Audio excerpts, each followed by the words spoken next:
Ci siamo?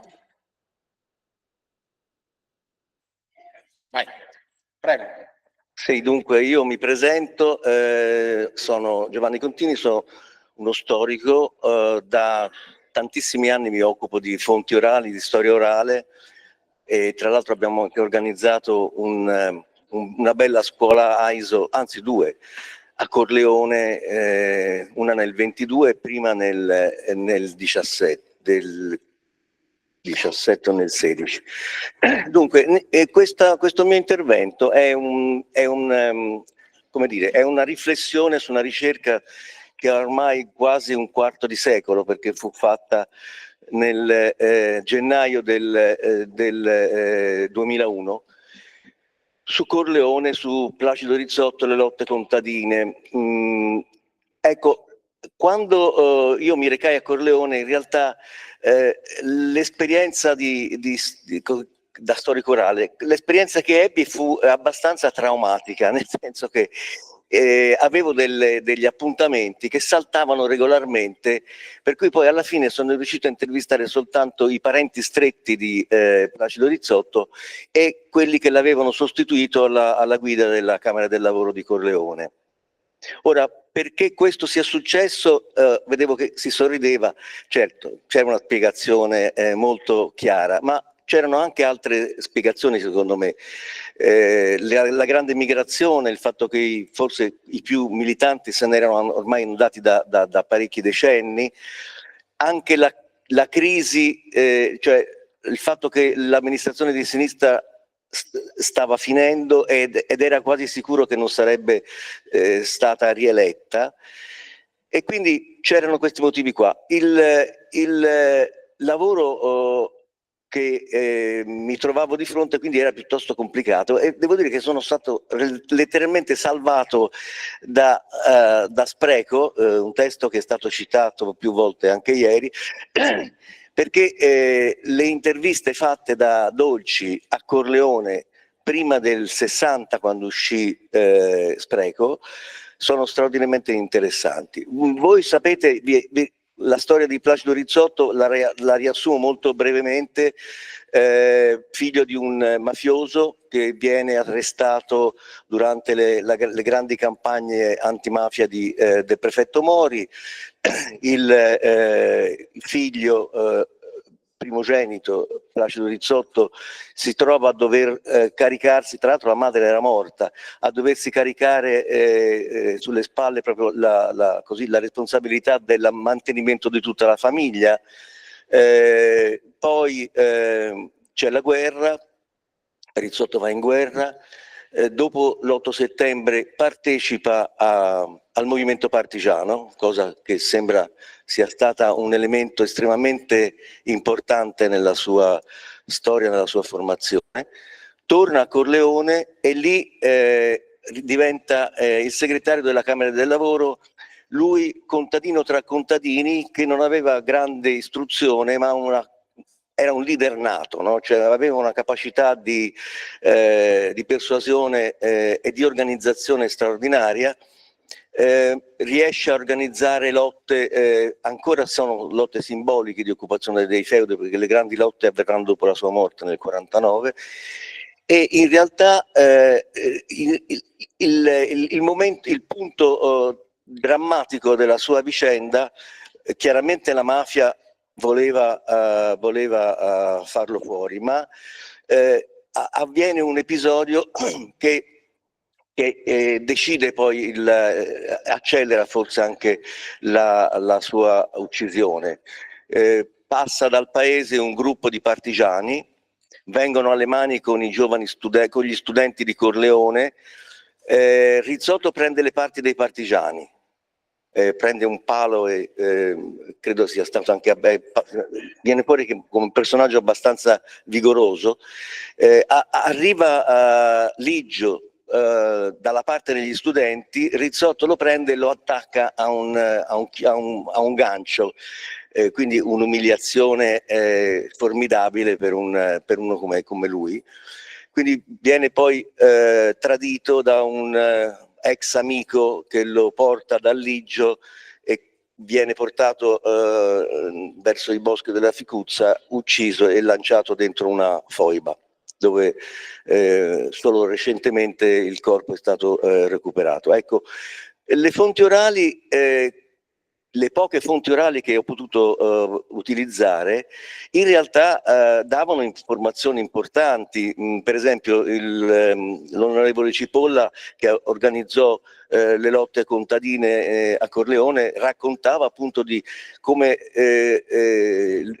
Placido Rizzotto fosse un leader naturale, no? Lui diceva: con Pio La Torre ci mordevamo le mani quando vedevamo i picciotti di Giuliano, no? Perché se fossimo arrivati prima noi, questi erano proprio perfetti per l'organizzazione della lotta contadina. C'era una specie di competizione tra mafia e partiti di sinistra e organizzazioni di sinistra sul mettere le mani su questi personaggi che avevano un carisma, una forza, che partecipavano per storia personale alla vicenda della contadina di Corleone, ma avevano una particolare capacità, intelligenza e intraprendenza.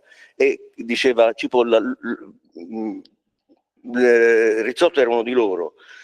Naturalmente raccontano anche che le grandi occupazioni dei feudi avvengono, come dicevo prima, dopo la morte di Rizzotto.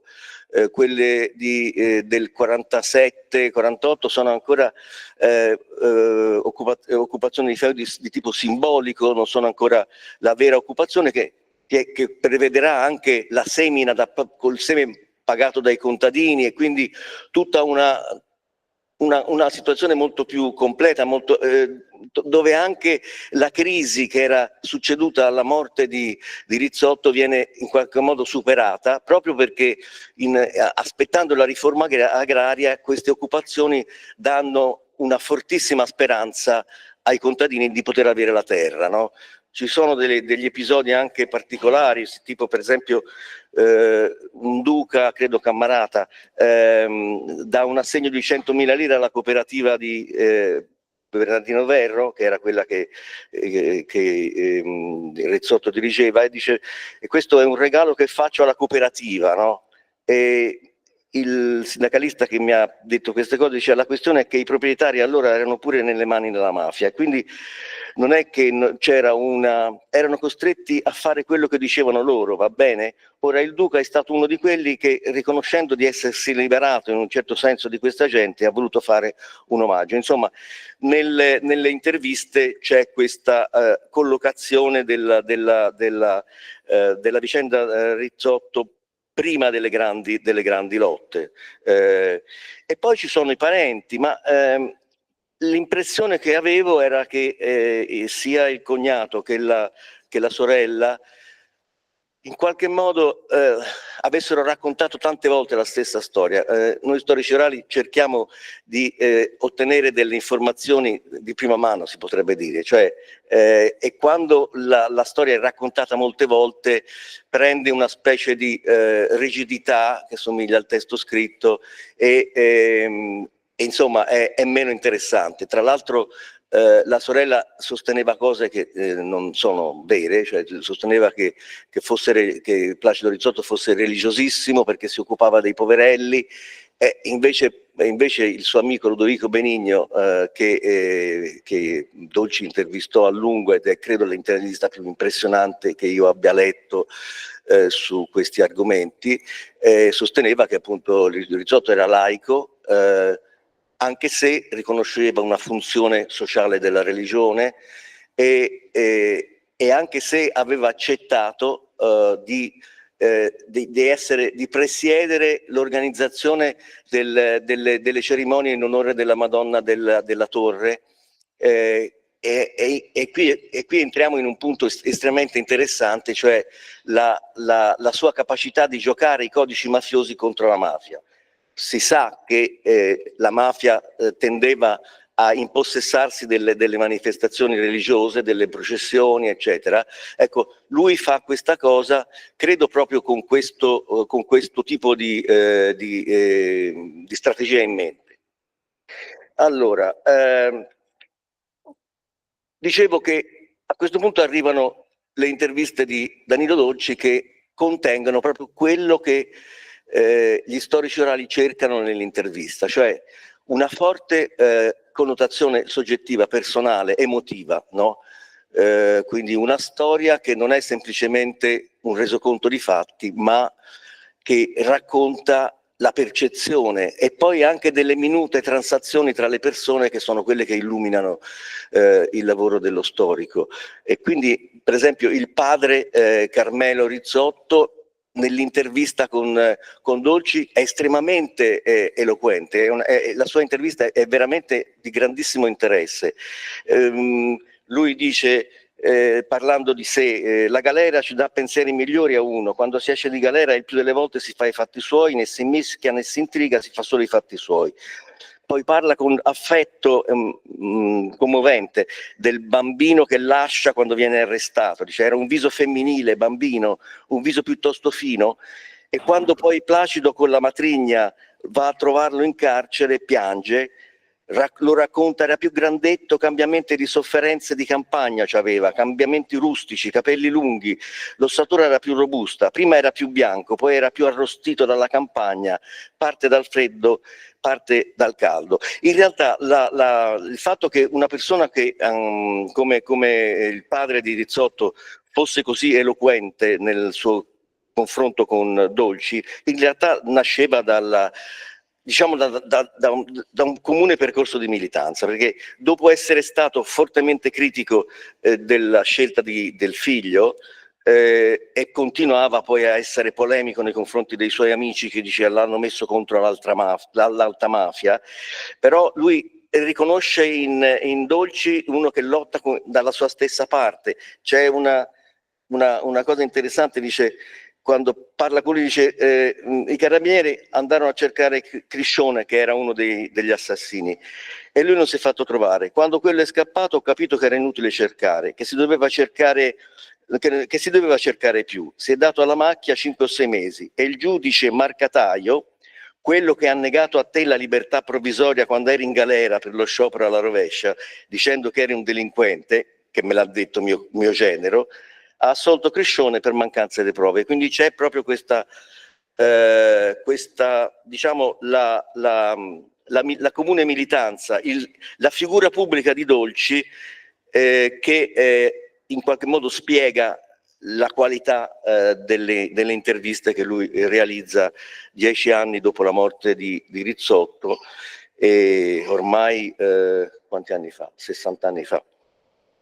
Quindi una cosa interessante, poi dicevo, è l'intervista con Ludovico Benigno, un collaboratore di Placido Rizzotto, estremamente eloquente nel raccontare la situazione prima e dopo la morte di Rizzotto. Lui racconta che sapeva che suo padre non lavorava, come trattava i contadini, come campiere. Gli chiedeva: ma come mai invece di essere nella direzione della tua famiglia tu ci sei contro quella direzione? E poi diceva: attraverso il padre era venuto a conoscenza di come operava la mafia, come la mafia era al servizio dei ricchi. Sapeva quello che faceva la mafia, perché sapeva di omicidi, di soprusi, ne sapeva da non finire mai. La mafia, d'altra parte, lo considerava un traditore. Subito dopo, tornato dalla guerra, era stato invitato dalla mafia, dice, me l'ha detto lui per fare il campiere. Poi dopo la sua scelta, la militanza di organizzatore contadino, la mafia, virgolette, lo conosceva come persona scaltra e come uno di dentro che esce fuori, come il cane che porta l'osso fuori di casa propria, come a dire che nella qualità di figlio di suo padre era addentrato nelle segrete cose e vedeva che era effettivamente pericoloso per loro. Ecco, dicevo, Brizzotto sembra tra l'altro utilizzare una strategia abbastanza sofisticata di utilizzo dei codici mafiosi contro la mafia. Per cui, per esempio, un mafioso chiede il petrolio del quale lui ha a disposizione e glielo dà. E gli altri dicono: ma perché glielo dai? E lui dice, o anche la moglie di Navarra, che era il capomafia di Corleone, gli chiede della lana, e lui gliela dà, lo critica e dice, lui divideva i bisogni dell'uomo dai pensieri e dai fatti dell'uomo, si immedesimava dei bisogni degli altri anche se gli altri non avevano la sua stessa idea politica. Ho già detto dei festeggiamenti della Madonna della Rocca. Si può dire che lui, insomma, prendeva sul serio la demagogia della mafia, quel protestarsi da parte del mafioso come sempre dalla parte dei poverelli a parole. Lui trasformava questa retorica plebea in una pratica di lotta effettiva della plebe. E come dicevo, mi sembra che questa sia una cosa molto raffinata. Come sindacalista sono tutti concordi nel dire che non era un grande oratore, ma era un oratore che i contadini capivano, apprezzavano, seguivano con notevole... Era una figura che si direbbe carismatica, non aveva cultura ma era un ragionatore, una cosa la vedeva da tutti i lati, era un critico terribile anche dei nostri stessi, diceva sempre questo si doveva dire, questo si doveva fare, ma non studiava mai i libri, aveva la sua testa.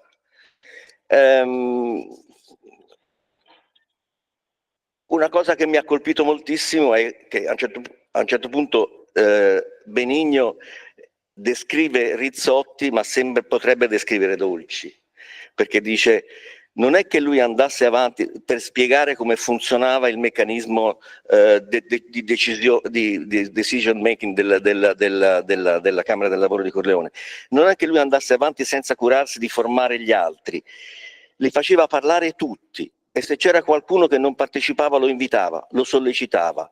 Mai voleva operare di testa sua, prima voleva sentire il pensiero che usciva dall'incontro di tutti. Quindi mi sembra proprio di leggere proprio Dolci su se stesso.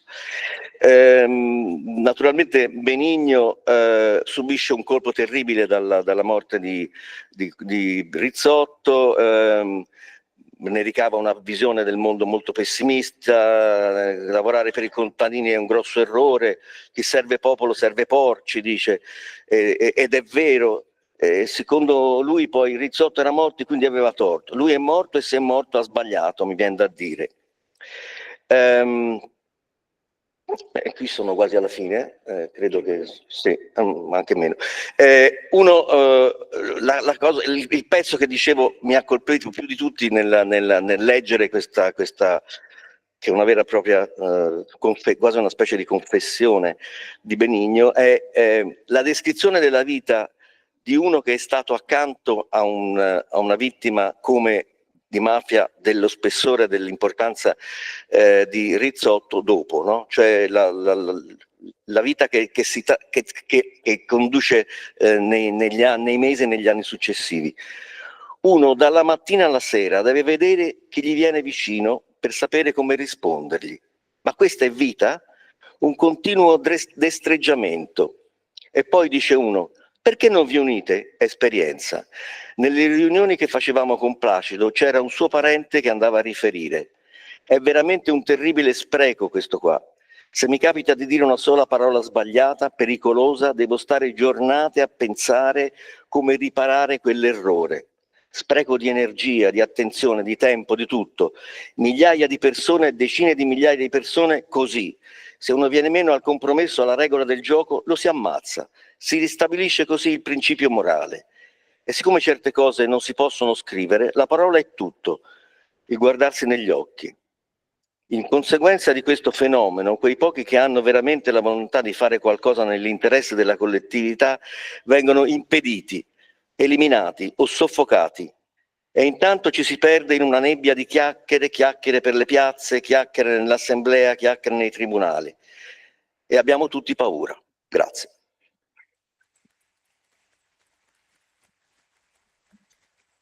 Grazie molte. Io raccolgo due stimoli, da sociologo mi hanno particolarmente sollecitato.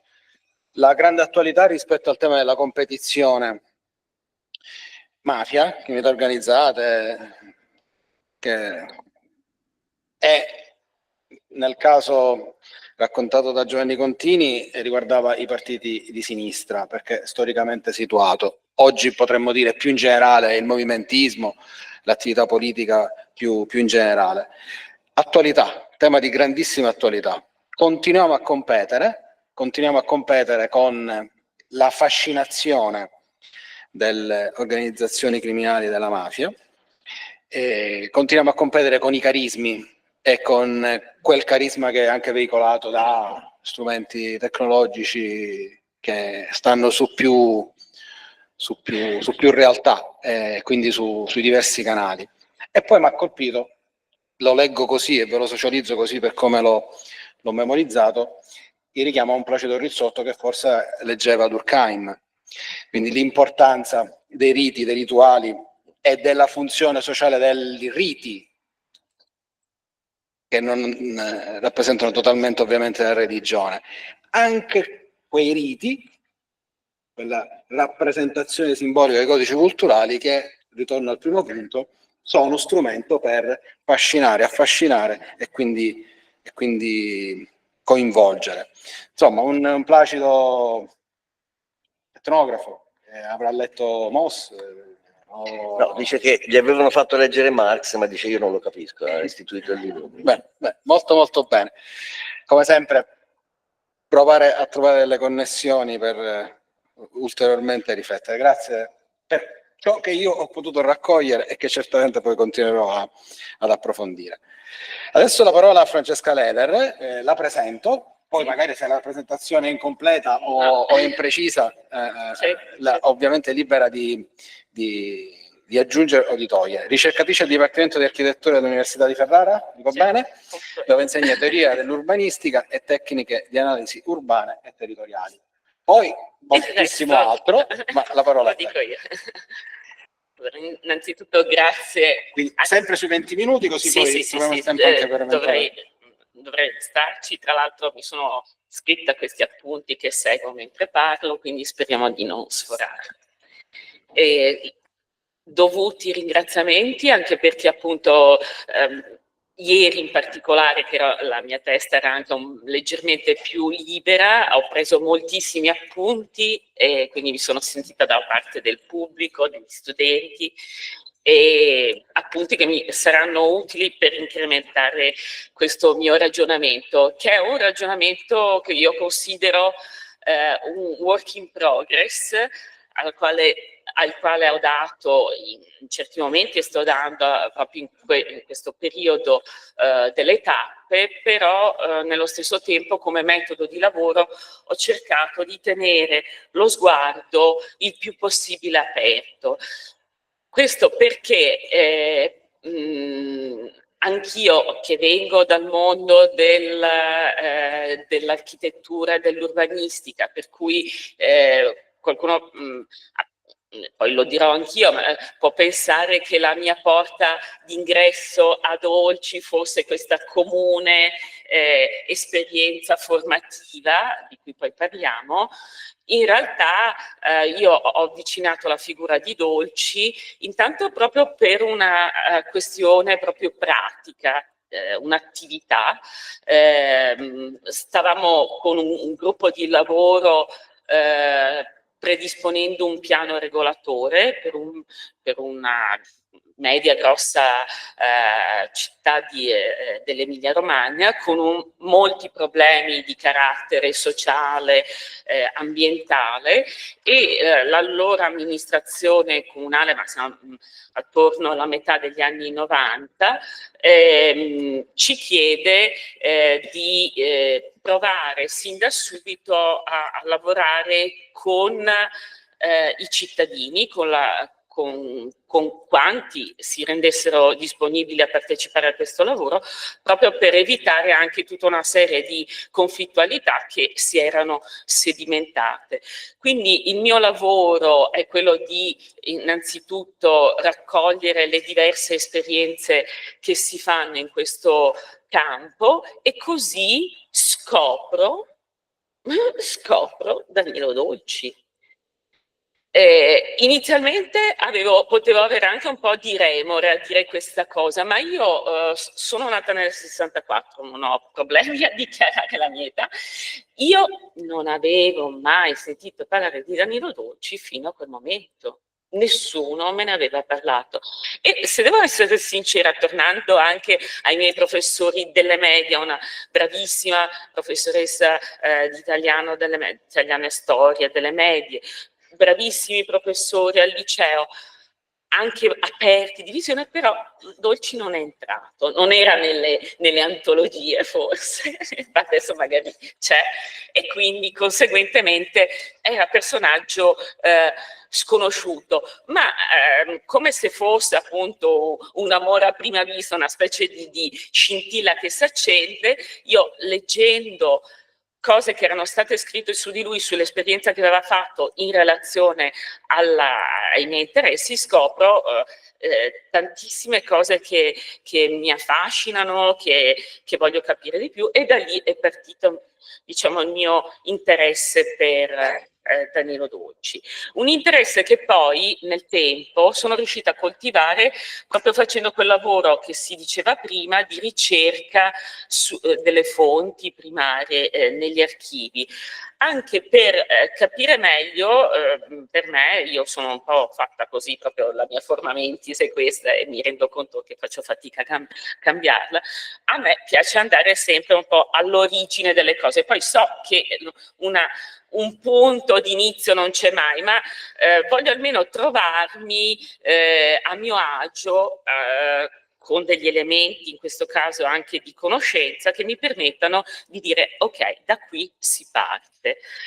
E il mio lavoro di ricerca è stato fatto soprattutto, ieri è stato citato, parliamo degli inizi del 2000 a Boston, agli archivi della Boston University, e lì appunto, a proposito di tempo dilatato, io ho avuto la possibilità di andare più volte negli Stati Uniti per periodi più lunghi, per periodi più brevi, avevo anche delle altre cose da fare, ma mi sono sempre riservato uno spazio per andare all'archivio di Boston, e lì proprio mi sono messa dalla busta numero 1, 1957-58 in avanti, e me le sono guardate tutte, perché intanto perché l'archivio, che è molto, il personale è molto disponibile, eccetera, però molto geloso del proprio patrimonio,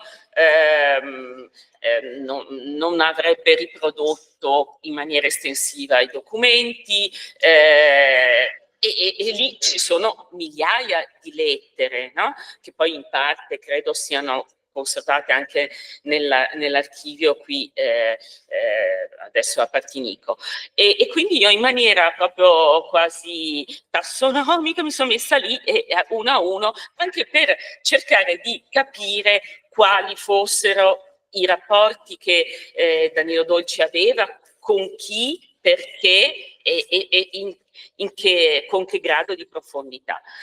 E questo è stato un lavoro importantissimo. Più recentemente mi sono invece dedicata, e qui torno anche all'argomento della mia relazione, mi sono dedicata un po' a quel Dolci che diciamo così, si forma, cresce in ambienti molto stimolanti dal suo punto di vista, anche dal nostro, ma e che è il Dolci prima del suo arrivo in Sicilia.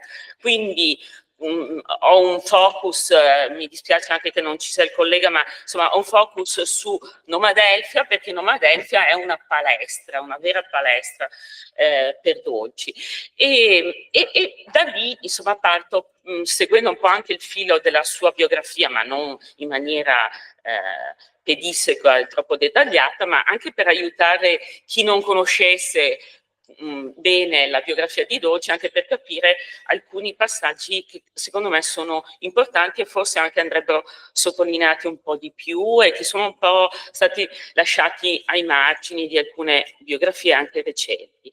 Allora, innanzitutto appunto Dolci architetto mancato però, perché non è un laureato in architettura.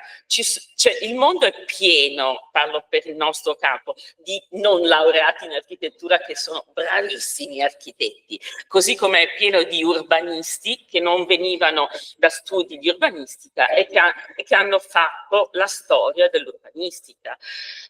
Uno tra tutti, non so, avete Palazzo Batellis, Carlo Scarpa non era un architetto, eppure chi metterebbe in dubbio che lo sia? Quindi qui c'è tutto un discorso anche sull'attribuzione del titolo e quindi anche diciamo, l'ascolto che può avere in un certo campo chi ha il titolo e chi no. Comunque, la figura di Dolci, architetto, ma ancora di più urbanista, è stata messa a fuoco da un po' di tempo da un gruppo di studiosi e ricercatori di Firenze, quelli che fanno capo, diciamo, al gruppo di Alberto Magnaghi, purtroppo scomparso, Gabriele Corsani e Pizziolo. Hanno dedicato a Dolci, alla maieutica e alla pratica maieutica nell'urbanistica, nell'attività dell'urbanistica, molti studi, molte ricerche, e sono stati fatti degli studi interessanti, raccolti tra l'altro in uno dei tanti saggi che secondo me è una raccolta di saggi interessanti, che si intitola appunto Verso la città territorio, l'esperienza di Danilo Dolci, che è un volume uscito dopo un convegno che si è tenuto nel 2008 e che io iscriverei nella famosa lista che facevamo ieri degli studi importanti, perché ci sono contributi molto originali, molto interessanti, che non riguardano soltanto l'urbanistica. Allora, Dolci si avvicina all'architettura attraverso gli studi. Consegue prima un diploma di geometra, il padre probabilmente lo voleva indirizzare verso quella strada, era un lavoro sicuro, diceva, e poi si presenta come privatista alla maturità artistica per poter iscriversi alla facoltà di architettura, perché altrimenti non gli sarebbe stato impedito. Si iscrive al Politecnico di Milano, è iscritto all'anno accademico 1943-1944, quindi in quell'anno lì, all'inizio dell'anno 43-44, Dolci è una matricola del Politecnico, ma la sua attività, diciamo, di studente di architettura, che deve frequentare le lezioni, dare gli esami, in realtà si compie a Roma. A Roma perché? Perché, vista l'età, Dolci 1924, è chiamato a presentarsi alla leva coatta nell'esercito della Repubblica Sociale Italiana.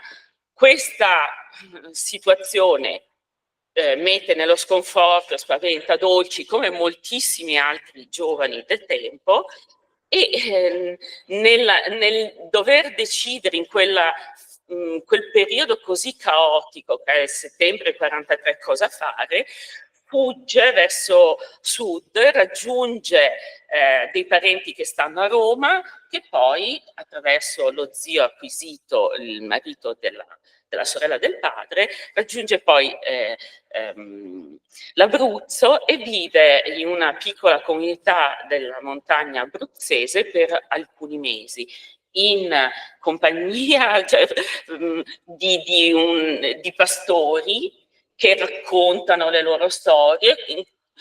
Lui si mette all'ascolto di queste storie, poi ne rimane affascinato, e quello direi che rimane un'esperienza che diciamo determina una grande attenzione e sensibilità che gli rimarrà poi anche più avanti. Poi torna a Roma nel 1944, quando Roma viene liberata, e verso l'estate del 1945 è a Milano, dove la famiglia abita appunto in provincia di Alessandria, Tortona in quel momento, poi si trasferiscono a Pozzolo Formigaro. Lui rimane a Milano per studiare, per continuare gli studi.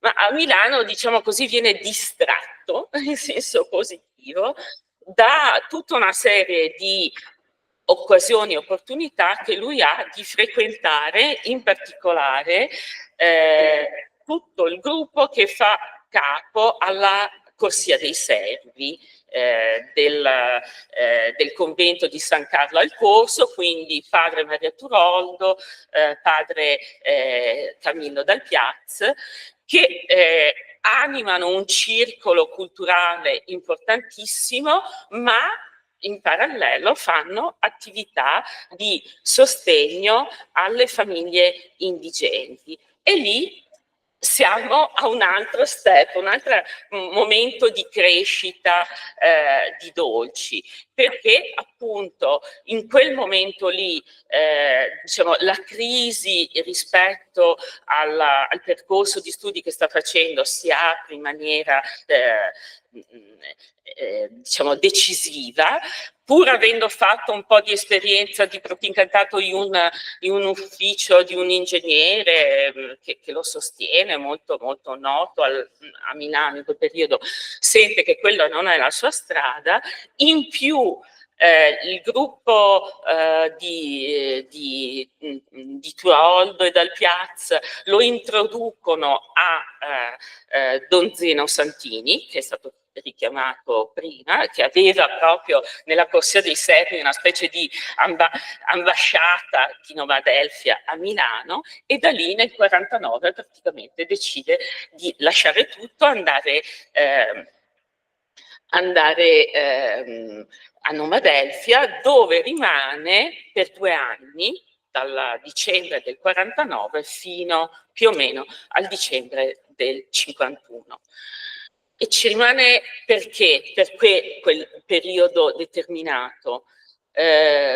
Sempre le fonti d'archivio incrociate fanno capire che Dolci era perfettamente inserito e ottimamente inserito nella comunità di Nova Adelphia, aveva assunto per conto di Don Zeno importantissime responsabilità, soprattutto per costruire una nuova borgata in provincia di Grosseto, e lì sostanzialmente probabilmente, non sappiamo come, non possiamo fare, diciamo, non possiamo investire troppo in questa ipotesi, ma sicuramente se non fosse occorsa quella interruzione forzata, brutale dell'esperienza di Nova Adelphia, lui probabilmente sarebbe rimasto in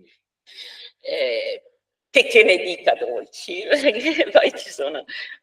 E comunque, voglio dire, la cosa importante di quell'esperienza, a me interessa anche in un'ottica di trasmissione del valore della sua opera, del suo pensiero alle generazioni più giovani, a me interessa far capire che tutti noi possiamo trovarci in situazioni simili, dobbiamo fare delle scelte. Ovviamente il mondo è cambiato, però problemi ne abbiamo acquisiti altri, e quindi c'è una importante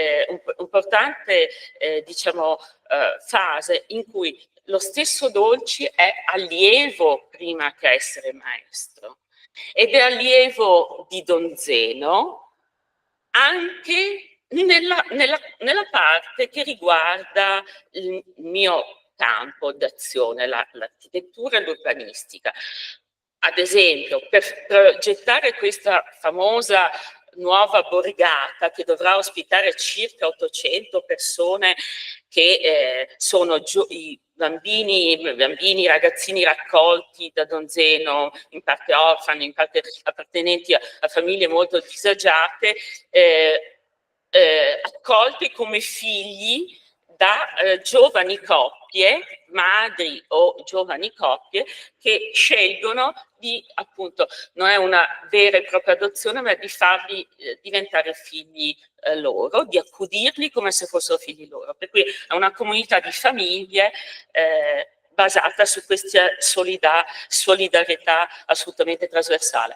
Ecco, per realizzare questo progetto si fanno delle grandi riunioni pubbliche Danilo arriva con gli schizzi del progetto, arriva con dei modellini e l'assemblea dei Nomadelfi discute cosa manca, cosa aggiungere, cosa togliere, per poter arrivare ad un progetto che sia non per la comunità, ma realizzato con la comunità.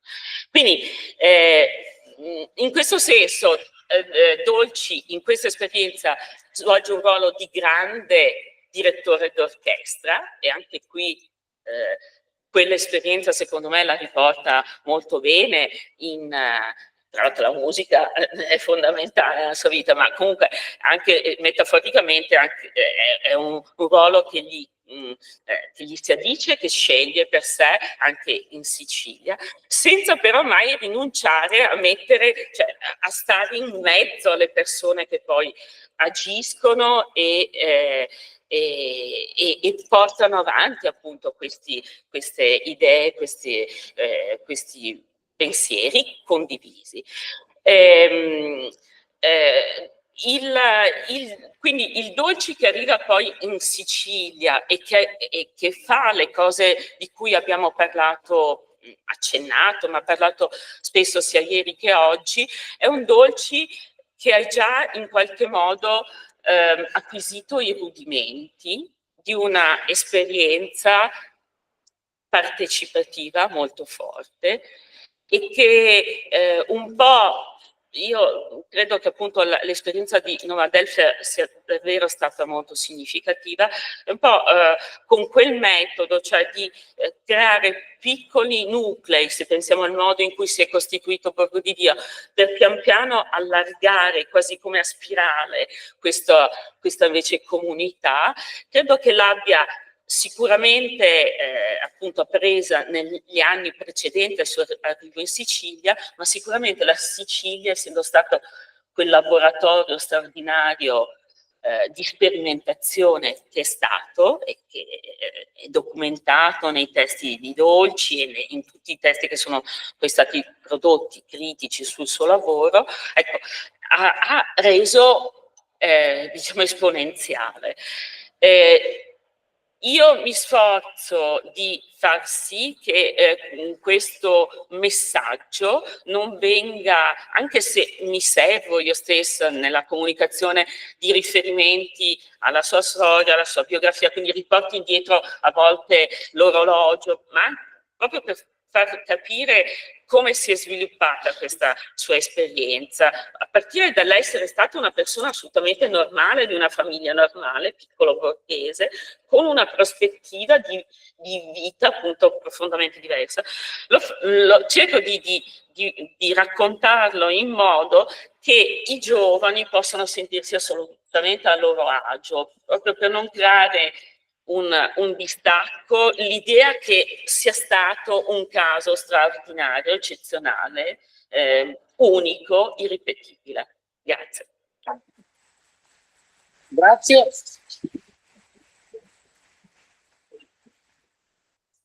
Il mio incontro con Dolci è stato il medesimo.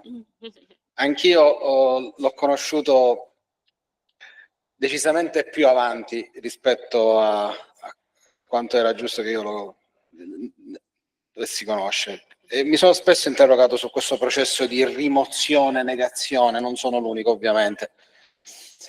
Lo stesso processo credo sia stato applicato con il movimento dei fasci siciliani, no?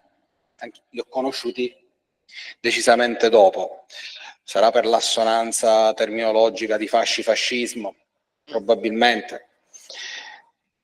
Processo che ha riguardato anche quella prima parte del movimento antimafia. È una spiegazione da sociologo che ho provato a darmi, tiepida, che vi socializzo, è che queste figure byroniane, che Dolci è un eroe byroniano, a mio parere, queste figure byroniane fuori dal tempo ma profondamente nel tempo, che scelgono una postura scomoda, obbligano alla scomodità delle letture.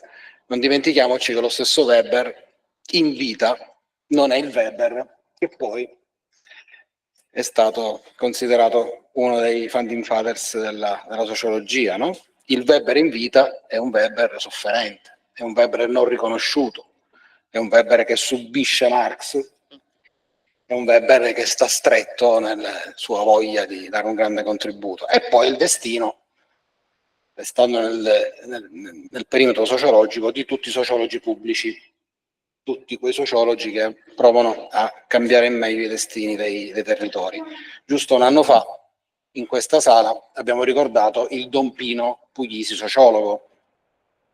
Abbiamo ricordato qualche mese prima il Don Milani, sociologo, no? Quindi questa postura scomoda è una ricorsività che troviamo molto spesso anche in altre discipline. Qui ci sono anche degli economisti, l'Antonio Genovesi dell'economia civile, Rossi Doria, eccetera, eccetera, eccetera. Quindi trovo queste connessioni e ti ringrazio per le sollecitazioni che sicuramente alimenteranno ulteriormente il dibattito. In ultimo, ma non per ultimo, Antonio Vigilante, anche per te una presentazione, libero di correggerla, di integrarla, pedagogista e docente di filosofia e scienze umane al Liceo Piccolomini di Siena, è stato anche direttore scientifico della rivista Educazione Democratica. Sì, intanto grazie a Vincenzo di avermi invitato. Sì, sono un docente, parlerò da docente, anche se a dire il vero da settembre non insegno più perché sono passato a lavorare all'università come tutor coordinatore, però mi concepisco ancora come docente e mi fa piacere vedere che ci sono qui degli studenti. Mi pare una o due classi, quanti siete? Se mi dite anche che due classi, di che scuola? Liceo? Che indirizzo è? Classi? Liceo classico, ok. Ci sono anche studenti universitari? Ok. Allora, scienze umane mi sento un po' più a casa. Ok. Allora, ascoltate, io ho lavorato nel 2012 a un mattone di 500 pagine su dolci, che credo nessuno abbia letto perché è davvero indigeribile. Dopodiché mi sono chiesto da docente soprattutto come usare dolci. Per me dolci non è un tema di ricerca soprattutto, è un tema di prassi. E per cui ho utilizzato dal 2012 dolci come docente, la maieutica reciproca come docente nelle mie classi e da qualche anno faccio anche formazione. Mi piace lavorare come tutor coordinatore all'università perché mi dà la possibilità di formare i futuri docenti di filosofia utilizzando la maieutica reciproca. E una cosa che mi dicono puntualmente quando faccio formazione, soprattutto ai docenti, è perché non avevamo mai sentito parlare di dolci, perché non avevamo mai sentito parlare della maieutica reciproca. Ed è vero, io credo di essere tra i pochissimi docenti italiani che utilizzano la maieutica. Vi prego di smentirmi, cioè qualcuno di voi studenti ha mai fatto un seminario maieutico? Mi è mai capitato di fare un seminario in classe? Credo che davvero anni fa avevo cercato di realizzare una rete di docenti che utilizzavano la maieutica reciproca. Era fallita subito perché non trovavo nessuno. Cioè, cappello che ci lavora a Pisa, ma davvero non mi arrivavano persone che dicessero io sto utilizzando la maieutica reciproca a scuola. E questo è terribile, si parlava di rimozione di Dolci. Ora pensate, Dolci ha cercato di creare un centro educativo, quello di Mirto, ma negli ultimi anni ha cercato soprattutto di lavorare nelle scuole, dopo aver espresso dei giudizi molto pesanti sulla scuola, la scuola che sta dalla parte del dominio, non dalla parte del potere. Si è reso conto però che era importante lavorarci in quel contesto, un po' la stessa idea che ho io, da anarchico ho grossa difficoltà a entrare in una classe scolastica, cioè un sistema che comunque è molto lontano dal mio modo di concepire le relazioni, ma mi rendo conto che è indispensabile farlo, perché poi è il luogo in cui si possono cambiare le cose. Dolce ha lavorato moltissimo negli ultimi anni per cercare di cambiare le cose in quella direzione e noi abbiamo lasciato che il suo lavoro finisse nel nulla. Questa è la ragione per cui oggi provo a parlarvi di Dolci. Dolci è rimosso nella scuola e soprattutto non rientra tra le cose che a scuola sono innovative. L'innovazione a scuola da qualche anno ha preso la direzione soprattutto del digitale, soprattutto con il PNRR, lo sapete, adesso arrivano anche i visori VR. Dal momento che noi A scuola siamo particolarmente imbranati, arriveranno i visori VR già vecchi, perché sapete che passa molto tempo da quando si ordinano a quando arrivano, per cui arriveranno del materiale tecnologico costosissimo che probabilmente nessuno saprà usare. Da molti anni siamo convinti che innovazione a scuola vuol dire far arrivare tecnologia, che è una cosa che aveva senso in passato, perché davvero eravamo un po' indietro dal punto di vista tecnologico, adesso forse no. Io mi sono convinto che forse la tecnologia è il modo migliore per illuderci di innovare la scuola, lasciando tutto come prima. Le nostre scuole sono piene di persone che fanno la lezione frontale utilizzando la LIM oppure utilizzando le slide. Siamo molto dell'idea di cambiare tutto per non cambiare nulla. Allora cambiamo proprio l'aspetto dell'aula scolastica. Eliminiamo i registri cartacei, mettiamo i registri elettronici, però continuiamo a fare la lezione frontale che abbiamo sempre fatto. Nelle programmazioni la chiamiamo con una ipocrisia incredibile lezione dialogata. Non esiste la lezione dialogata, è una cosa impossibile. E Dolci non è attuale nelle scuole perché non è tecnologico. Il metodo di Dolci è incredibilmente analogico. Mettiamo le sedie in cerchio, per quanto sembri strano, anche questa cosa banale di mettere le sedie in cerchio in molte aule non è possibile, perché nella scuola italiana ci sono aule talmente piccole che non è possibile mettere le sedie in cerchio. E allora che si fa? Ci si siede a terra, oppure si esce, si fa fuori, si fa anche così la maieutica a scuola. La seconda cosa, l'innovazione che passa a scuola è quella che è compatibile con il sistema economico. Una metodologia analogica è dialogica, ma dialogica fino a un certo punto è il debate. Il debate funziona nella scuola italiana, il debate è anche favorito dal Ministero. Ci sono, ad esempio, le avanguardie educative dell'Indire prevedono il debate. Perché il debate sì e la maieutica reciproca no? Perché il debate prevede che io divida la mia classe in due squadre, c'è questo tema, pena di morte, pro o contro, ok, non importa la verità, non frega niente a nessuno della verità, addirittura lo studente col debate deve sostenere un'idea che non è la sua. Io sono favorevole alla pena di morte, no, devo sostenere contro la pena di morte. Abituiamo i nostri studenti a utilizzare la parola in modo falso e a far prevalere qualsiasi idea solo con l'abilità oratoria. E questo va bene, piace al Ministero, perché è perfettamente compatibile con la struttura di una società in cui tutto è competizione e anche la scuola, lo sapete benissimo, è competizione. Anche voi studenti siete sempre in una situazione di competizione. Io devo prendere 8, ma tu prendi 9, eccetera. Davanti al profitto scolastico, i termini scolastici sono presi dall'economia, il profitto scolastico. Quindi il metodo di Dolci a scuola non entra perché è un metodo che non può essere utilizzato come il debate lasciando tutto come prima o come la LIM, perché nel momento in cui introduce a scuola la maieutica reciproca le cose non restano come prima. Vorrei provare a spiegarvi brevemente per quali ragioni invece ritengo che sia assolutamente indispensabile introdurre la maieutica reciproca a scuola. La prima ragione è questa. Lo scorso anno una mia studentessa mi ha detto, una studentessa di seconda, mi ha detto di voler abbandonare la scuola. Ora, l'abbandono scolastico è un fenomeno piuttosto frequente. Io ho lavorato per 10 anni in un liceo delle scienze umane pugliese, un liceo delle scienze umane in cui l'abbandono scolastico era talmente alto che se andate su Eduscopio l'indirizzo economico-sociale fino allo scorso anno non compariva perché c'erano troppi pochi studenti che proseguivano l'università e moltissimi abbandonavano al primo biennio. Okay? Ora, invece questa studentessa era una delle mie migliori studentesse. Una delle mie migliori studentesse che a un certo punto mi dice: professore, io voglio lasciare la scuola. Parliamo nel corridoio, perché nella scuola italiana non è previsto che un docente possa parlare con uno studente, devi farlo di nascosto nel corridoio. Parliamo nel corridoio a lungo e lei mi dice: io leggo tantissimo, studio tantissimo, so tante cose, altre cose le imparo grazie ai libri, grazie alle persone che frequento, grazie alle persone con cui mi confronto, perché devo venire a scuola? E io mi sono trovato con in testa che mi riecheggiava la lettera a una professoressa, mi sono ritrovato a dirle: guarda che se non prendi il diploma forse hai difficoltà nella vita. Avete presente quel passo della lettera che dice essere arrivisti già? Mi sono ritrovato a spingere la mia studentessa a essere arrivista, insomma, e lei mi ha detto: no, ci sono tantissime cose che posso fare senza neanche il diploma. Posso fare l'artista, ad esempio, posso fare la fotografa, posso fare la giardiniera. E aveva ragione. Allora mi sono chiesto: perché la scuola? Siamo sicuri di saper dare una risposta agli studenti? Io credo che no, non siamo più in grado di dare una risposta agli studenti.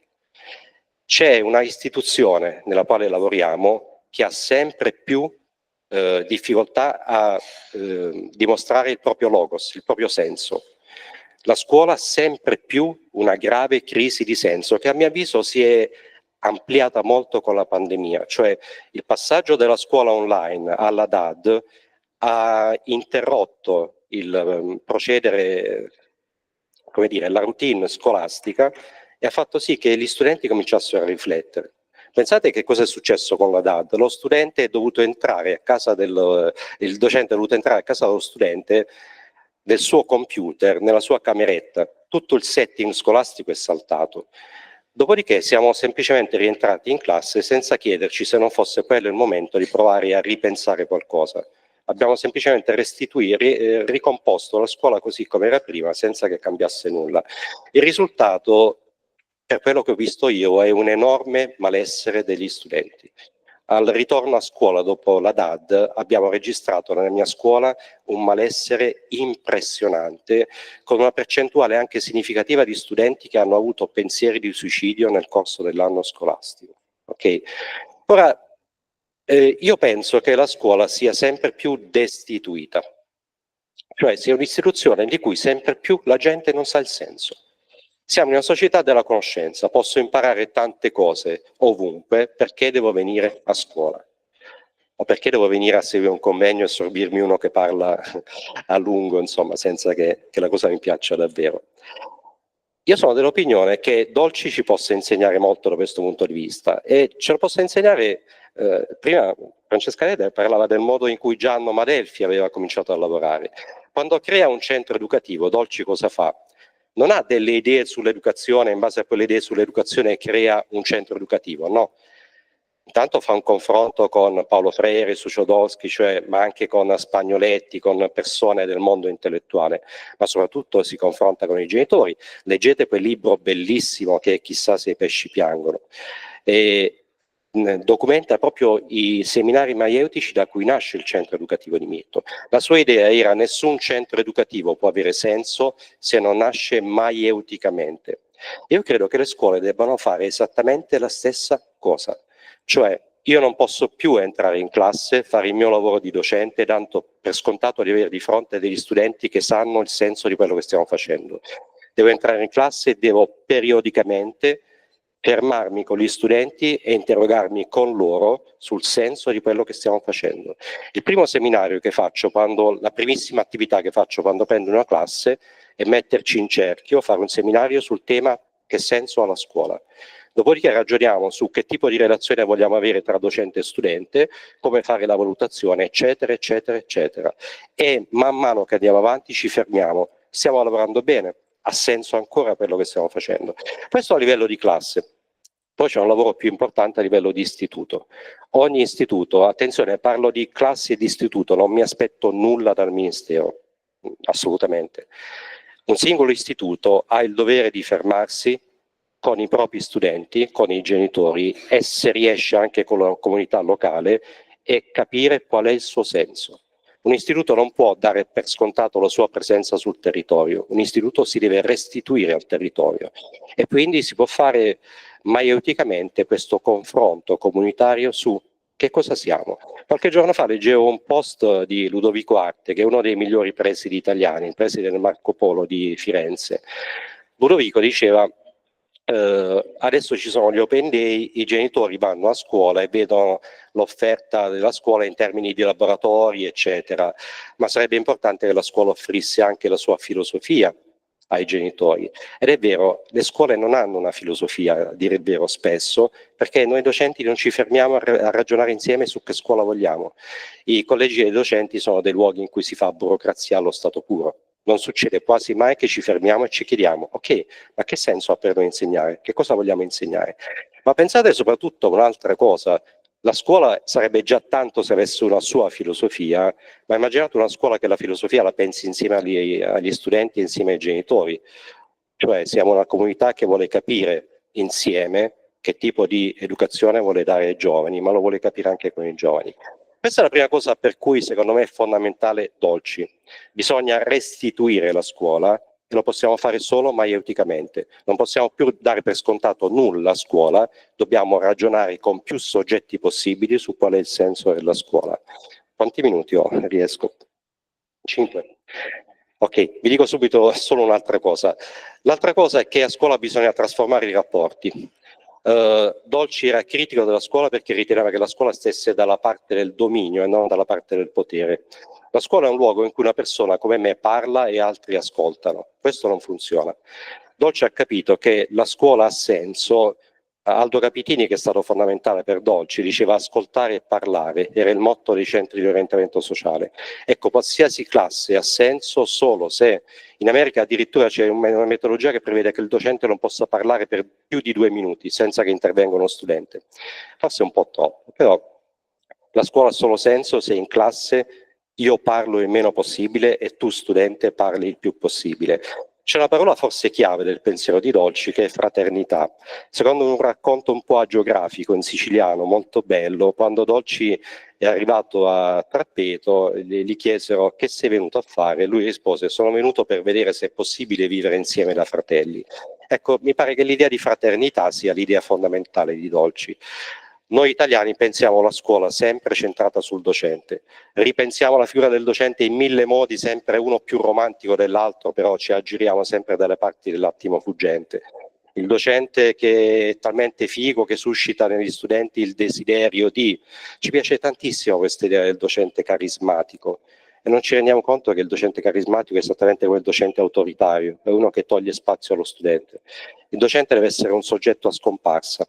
Deve essere uno che introduce un tema, aiuta la classe a lavorare su quel tema, dopodiché si fa da parte. Perché se vogliamo una società democratica dobbiamo fare a meno dei personaggi carismatici che stanno facendo dei danni terribili, lo vediamo quotidianamente.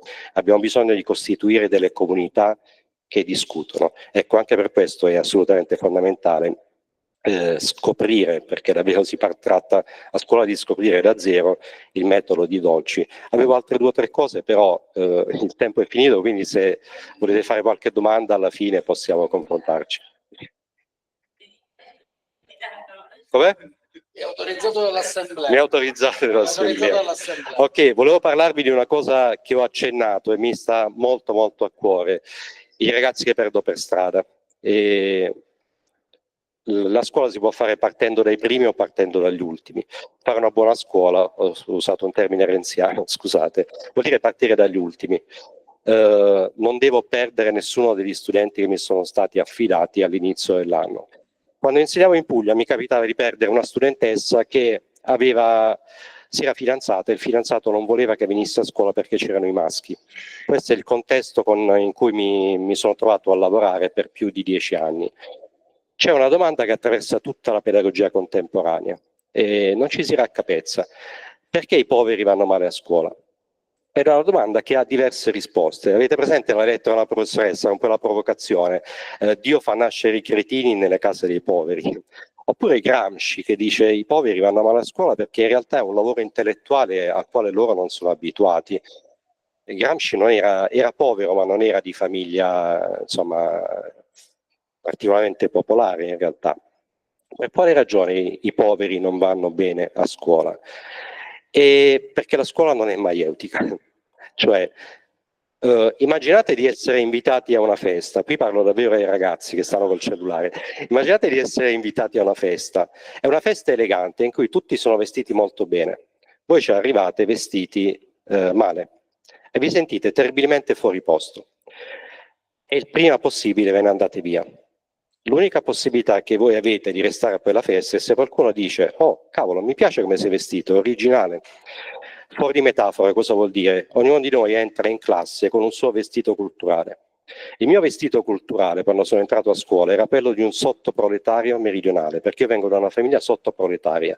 La mia lingua era il dialetto, esattamente come poi quando ho insegnato italiano mi sono trovato studenti che parlavano solo il dialetto e i miei valori culturali erano lontani 1000 miglia da quelli della scuola. La prima tentazione che ho avuto a scuola è quella che hanno avuto spesso i miei studenti, scappare, esattamente come scappi da una festa in cui sei vestito male. L'unica possibilità che ha uno studente simile a scuola è quello che qualcuno gli dica: mi interessa la tua lingua, proviamo a parlare anche un po' il dialetto, mi interessano i tuoi valori, parliamone, mi interessa il tuo mondo culturale, confrontiamoci. La scuola funziona per sostituzione. Tu vieni a scuola, togli il tuo abito culturale e metti il mio abito culturale. Questa operazione non funziona, perché uno dei bisogni fondamentali dell'essere umano è il bisogno di riconoscimento. Io voglio avere addosso il mio vestito e voglio che tu mi vedi col mio vestito. Dopo che tu hai fatto questa operazione possiamo anche ragionare del mio vestito, forse non va così bene, lo posso cambiare, ma intanto ho bisogno che tu veda il mio vestito e lo riconosca. Ora, perderemmo meno studenti per strada se la scuola non fosse il posto in cui il docente fa lezione e attraverso la lezione sostituisce la sua cultura, la cultura scolastica, alla cultura dello studente, ma avremmo molto più successo e faremo una scuola davvero più inclusiva. Si parla tantissimo di inclusività, si abusa di questa parola e spesso non significa nulla. Faremo davvero una scuola aperta che non perde per strada tutte le persone che perde, se la scuola fosse il luogo in cui possiamo confrontarci tutti partendo dalle nostre culture. C'è una espressione molto bella che mi piace di Henri Giraud, uno dei principali pedagogisti critici americani, che è sfera pubblica democratica. La classe deve essere il luogo in cui tutti veniamo con le nostre idee, con la nostra lingua, che può essere la lingua nazionale ma può essere anche il dialetto, con i nostri valori, ci mettiamo in cerchio e li confrontiamo. Non c'è qualcuno che deve cedere a qualche altro, non c'è qualcuno che deve rinunciare alla propria identità in confronto di qualche altro, ma tutti possono arricchirsi e costituire una comunità. Questa era l'altra cosa che avevo da dire. Grazie.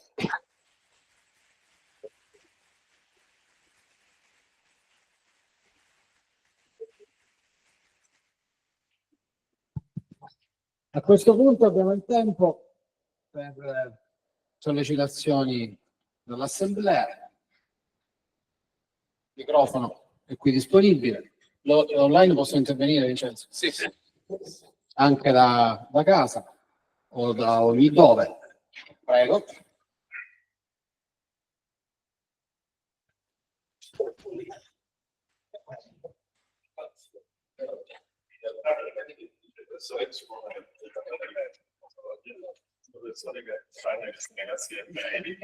Quindi accompagno i ragazzi del merito, non solo io, l'altra collega, siamo due professori.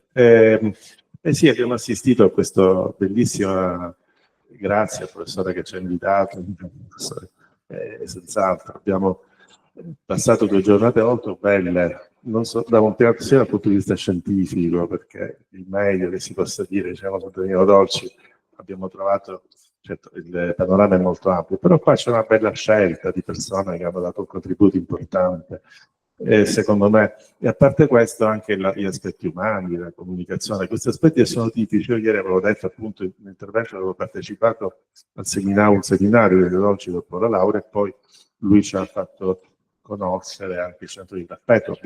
Siamo andati più volte al centro di Trappetto, dove appunto ognuno di noi portava qualcosa di non materiale, però poteva essere un brano musicale, poteva essere una poesia, qualcosa. E questo è molto importante, è venuto fuori tutto in questo convegno, sia l'aspetto scientifico, sia l'aspetto, cioè tutta la poliedricità di questa figura, che secondo me è molto importante anche comunicare un po' anche a questi ragazzi questo che un po' noi diciamo l'unità del sapere, no?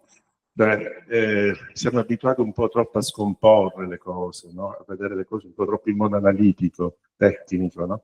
Quando invece poi la centralità dell'uomo in quanto tale, no? La formazione dell'individuo, appunto il professore Violante ha parlato di questo, la formazione dell'individuo, la diversità, l'accoglienza, no? Di ciascuno per la propria diversità in un ambiente, no? Questo è fondamentale.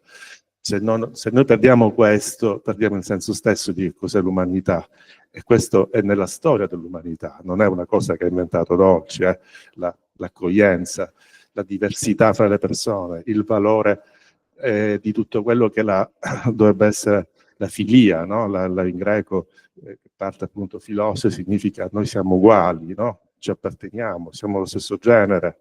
Secondo me tutto questo è venuto fuori oggi, e quindi sono contento per questo. Vorrei dire tante cose, però voglio dire, lascio spazio anche agli altri, che ho dato la mia testimonianza. Grazie.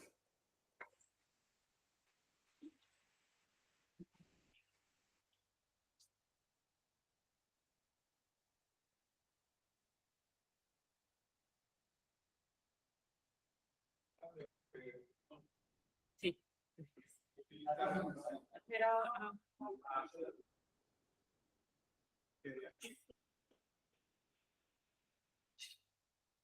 ho tante cose anch'io da dire. Prima cosa, non chiamiamo più Danilo Dolci sociologo, perché non lo era.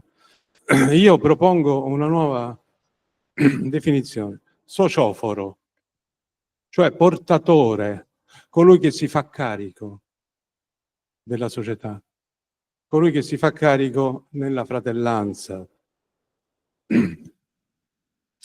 Danilo diceva bisogna farsi ostia e io ho creato un giochino dall'astio, cioè dalla guerra, all'ostia. Ringrazio i relatori, ho apprezzato moltissimo i vostri interventi, in particolare dal suo tratto altri elementi biografici di Danilo che non conosceva, anche se lo studio da anni, e dal suo in particolare questo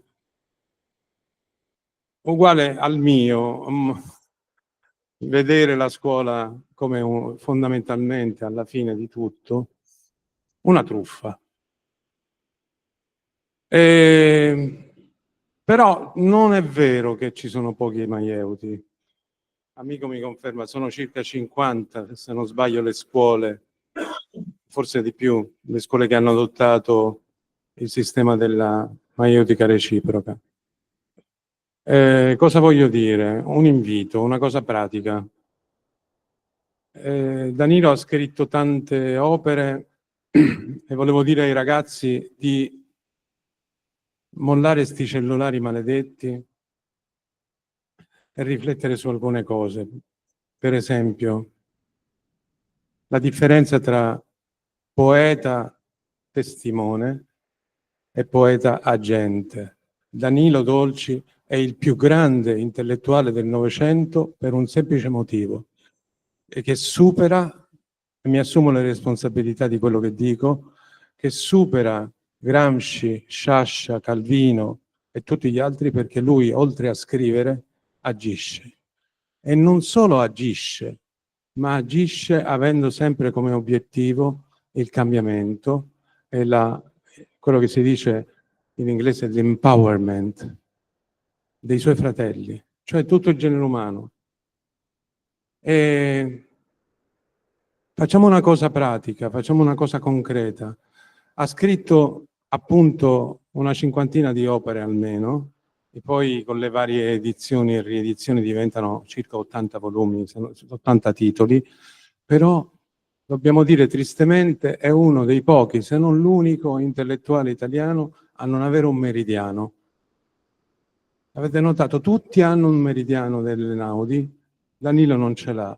E qui io faccio un invito alla LUMSA, amico Dolci in quanto rappresentante del centro studi, a tutti coloro che hanno possibilità e virgolette potere di premere perché questo avvenga, perché c'era una ragazza fiorentina che ora è andata via che mi diceva stamattina abbiamo grossi problemi a trovare i titoli di Danilo, soprattutto determinati titoli che sono usciti dal circuito commerciale, quindi l'opera omnia è una cosa estremamente utile. E faccio in questo senso un appello. Altra cosa concreta, una domanda, perché abbiamo imparato da Danilo che le domande sono fertili. Come possiamo fare, caro professore, scusi, vigilante, come possiamo fare, domanda maieutica, a fare in modo che nella scuola crescano i maieuti, cioè numericamente, cioè che la scuola diventi sempre più un luogo non destituito, ma un luogo di crescita, nel senso in cui intendeva questa parola Lamberto Borghi e lo stesso Danilo. Crescita, la crescenza, diceva Borghi, è fondamentale. C'erano altre cose, ma sono molto emozionato. Un'ultima cosa. Qualcuno ha detto stamattina non era facile amare dolci, ma questa è una bestemmia. Questa è una bestemmia. E comunque, per quanto riguarda coloro che si attengono ai lati oscuri della personalità, grande luce, grande ombra. Però se c'è una cosa che possiamo dire è che sicuramente non gli mancava la consapevolezza.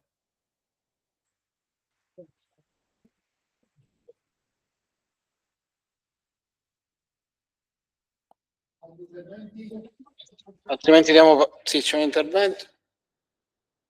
Un altro ancora. E nel frattempo vi avvicinate così... Allora, si è parlato di docente carismatico come figura autoritaria. Io volevo sottolineare il fatto che, cioè la domanda, Danilo non era carismatico? Farsi carico della fratellanza, della fraternità, dell'ostia, essere poeti agenti, non significa avere carisma? Inserirsi nel solco di Danilo, a mio parere, significa forse inserirsi nell'autorevolezza della proposta piuttosto che nella figura autoritaria.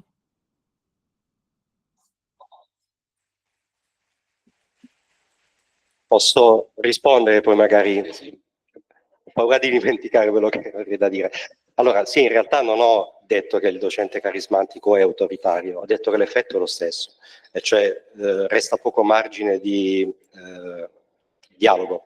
È comunque un docente che accentra, che ha tutto su se stesso e che lascia poco allo studente. Autoritario e autorevole, mettiamoci un'altra parola, autore. Avete presente Dante quando incontra Virgilio? Tu sei lo mio autore. Cos'è un autore? Un autore è uno che fa crescere. L'autoritario e l'autorevole sono persone che sono cresciute su. L'autore è qualcuno che fa crescere. Forse dovremmo provare a pensare a un docente autore. Un termine che mi piace usare al posto di pedagogia. Io credo che la parola pedagogia ci crei sempre più imbarazzo, anche perché parliamo in ottica di educazione permanente, per cui per riferimento al bambino ha sempre meno senso. Sia sinagogia, è la parola che ormai uso da un po' di tempo nei testi che scrivo. Sinagogia, crescere insieme. Quello che da buddista, ad esempio, mi piace molto l'idea del Kalyanamitta. Noi buddisti non crediamo nei guru come nell'induismo, il maestro che ti fa passare dall'oscurità alla luce, il senso sanscrito della parola è questo. Crediamo nell'amico spirituale, la persona che fa un percorso di crescita insieme a te. Ecco, così rispondo anche alla domanda di prima. Io credo che ci sia molto bisogno di ripensare la figura del docente. Abbiamo bisogno di ripensare il docente come educatore, ma come persona che cresce insieme. Abbiamo questa idea per cui il docente è la figura che in qualche modo ha una sua superiorità culturale, morale, eccetera. Dobbiamo pensare il nostro ruolo come quello di persone che hanno bisogno di crescere insieme. Non dobbiamo entrare in classe pensando ho raggiunto degli obiettivi umani, culturali, spirituali, morali, eccetera, ma qui pensate a una programmazione di questo tipo. Nella programmazione noi all'inizio dell'anno diciamo cosa vogliamo fare con gli studenti. Voglio studiare con loro, voglio spiegare loro questi argomenti di filosofia con questo metodo. Immaginate una sorta di programmazione occulta, non c'è bisogno di metterla neanche nero su bianco. Cosa voglio imparare quest'anno dai miei studenti? Forse un vero docente è uno che ha questo tipo di programmazione e devo cominciare a sapere chi ho di fronte e che cosa mi può dare. Lo scorso anno ho lavorato eccezionalmente con una studentessa cingalese che mi ha parlato a lungo dell'Abhidhamma, che è la fenomenologia buddista, che dal punto di vista filosofico è molto, molto raffinata, e lì c'è stato un incontro. Pensate a quanto un docente di filosofia può imparare da una studentessa cingalese, se non ha l'idea sciocca, stupida, che si trova in tutti i manuali italiani, che la filosofia è solo occidentale. Se si libera da questa idea assolutamente stupida, può imparare dalla studentessa cingalese. Quindi l'idea fondamentale è questa: non dobbiamo entrare in classe con l'idea di avere qualcosa in più degli studenti, ma di avere un percorso da fare insieme. Se entriamo in quest'ottica, a mio avviso, ci liberiamo da tanti orpelli, l'autorità, l'autorevolezza, eccetera. Semplicemente facciamo un lavoro diverso. Prego. Io sono l'insegnante, musicista, mi occupo di formazione nell'ambito della metodologia della musica. Quest'anno sono stata invitata a Didacta Italia per un laboratorio da fare con degli insegnanti. Il mio laboratorio è stato ispirato a Danilo Dolci. Mi è dispiaciuto moltissimo che non fosse stato dedicato, tutta la manifestazione non fosse stata dedicata a Danilo Dolci, perché ritengo che sia una delle personalità appunto più importanti per ogni insegnante come riferimento. Invece la manifestazione era dedicata a Don Bosco quest'anno. Quello che ho fatto era lavorare con il mio dispositivo didattico, il Labo di Music, il Labo di Percussion, su questo. E quello che ho riscontrato anche io, questo lo devo dire, come avete detto voi, che effettivamente è una personalità poco conosciuta nell'ambito della formazione. Pochissimi docenti, forse una sui 40 che partecipavano al laboratorio lo conoscevano, e in varie altre formazioni che ho condotto quest'anno, dove ho portato parte di quel lavoro, ho sempre riscontrato che c'erano pochissimi insegnanti che conoscevano Danilo. Quindi questo mi dispiace e devo essere d'accordo su questo. Anche io come insegnante ho spesso la voglia di scappare, e questo mi aiuta a comprendere meglio le persone che con me stanno in classe ogni giorno, perché credo che lavorare secondo gli spunti che mi dà la maieutica, per esempio, non soltanto contribuisca a migliorare il benessere degli studenti, ma anche degli insegnanti. Penso che sia importante anche pensare al benessere degli insegnanti, non solo a quelli degli studenti. E poi volevo soltanto dire che oltre all'idea di fratellanza, ritengo che sia importante anche quella di sorellanza da affiancare a questo. Grazie. Ci sono due interventi. Sì, l'ultimo intervento che è chiaro che sollecita noi docenti. All'inizio ho detto, oh, oddio, sarà tutto negativo. È tratto da una frase che è stata detta. L'innovazione che passa a scuola è quella compatibile con il sistema, che è verissimo, però mi chiedo anche perché non riusciamo a fare sistema quelli che invece fanno innovazione nella scuola, perché il problema della scuola oggi è che c'è tanta energia ancora vitale, si sta spendendo sempre di più grazie a, è inutile qui fare discussioni sulle innovazioni del sistema, ma poco fa il relatore parlava di 41 giorni di digiuno, che però Danilo sapeva rendere visibili. Perché non rendere visibili quello che c'è nella scuola? Perché in realtà oggi e in altre occasioni alcune figure come Danilo Dolci, come Don Milani, io sono stata recentemente a un incontro con Agostino, uno dei ragazzi di Barbiana, che ha fatto questa iniziativa di creare le scuole milaniane in Sicilia. Non ci sono, però lui ha lanciato questa proposta. Allora lancio questa proposta, perché non provare a fare un lavoro di ricerca su quelle scuole o quei docenti, perché il problema grosso è che la formazione oggi è stata resa ancora più solipsistica dalla caramella che è stata data con la carta dei docenti. Per cui io faccio formazione a scuola, ho fatto un monitoraggio e tutti, buona parte, non tutti per fortuna, mi hanno detto preferisco fare la formazione nella mia disciplina.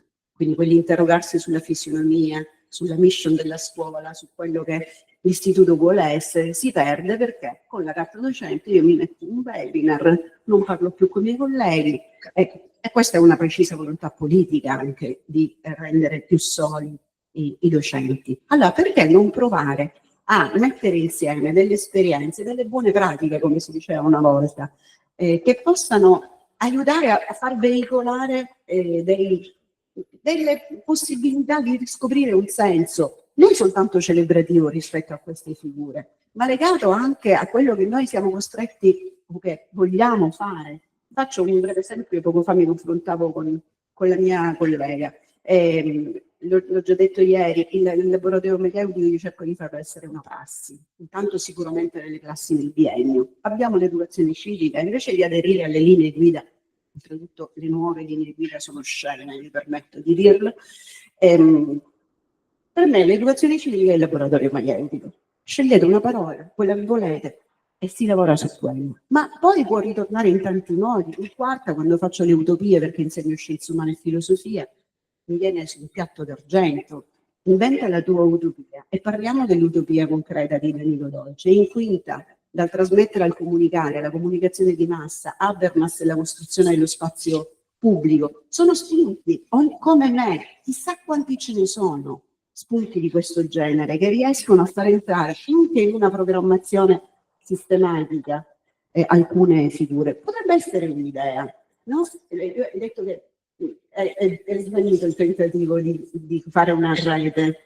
Proviamoci, grazie anche a questo convegno e alla grandissima capacità organizzativa che avete conosciuta, veramente molto bravi anche nel essere capillari nel contatto. Si potrebbe partire da questo convegno con l'idea di rilanciare un'ipotesi di convergenza su chi fa entrare Danilo Dolci nelle scuole. Chiudo dicendo che ieri mi trovavo anche qui a Palermo, tutti conoscevano Danilo Dolci, persone che facevano musicisti, ingegneri, ma sono al convegno, sai, sono a un convegno di Danilo. Come Danilo? Io abito a Messina. Io devo dire grazie a una piccola casa editrice, Mesogea, che ha fatto un gran lavoro, no? Di riscoperta e di ripubblicazione degli scritti di Danilo Dolci, e la presenza di amico che è venuto 10 anni fa, forse nel 2012, mi sembra, a fare degli incontri. Però ci sono queste realtà, proviamo a dargli un po' più di visibilità insieme. Grazie, prego.